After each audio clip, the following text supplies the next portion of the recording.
I had already robbed gas stations, liquor stores, even a jewelry shop once.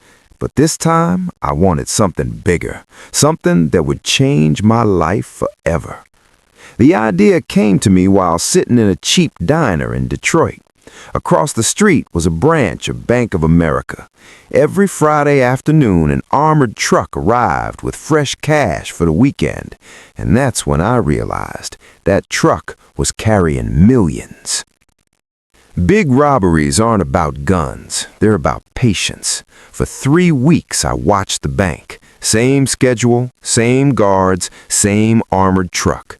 It always arrived at 3:15 p.m. 2 guards stepped out, one carried the money, the other watched the street. 30 seconds. That's all the time they needed to move the cash inside. 30 seconds. That was our window. I called the only 2 guys I trusted. Mike was the driver. Carlos handled the equipment. We didn't plan to shoot anyone. This wasn't about violence. This was about speed.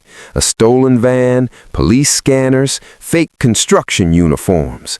To everyone else, we looked like road workers fixing the sidewalk.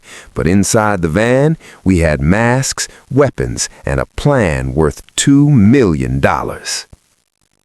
Friday, 3:10 p.m. My heart was beating like a drum.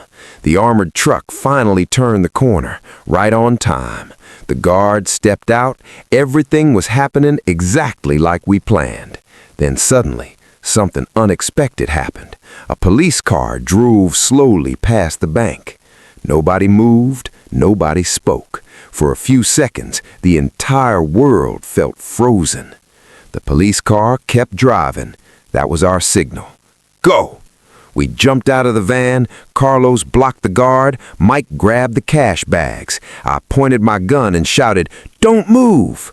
The entire robbery took 18 seconds. 18 seconds.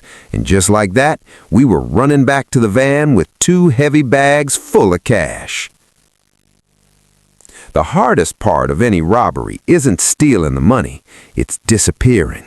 We switched vehicles 3 times, burned our clothes, dumped the weapons into a river outside Chicago.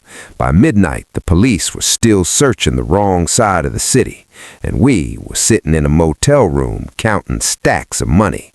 $2.1 million, more money than I had ever seen in my life. For a few weeks, everything felt perfect. New cars, luxury hotels, cash everywhere. But crime has a way of catching up to you.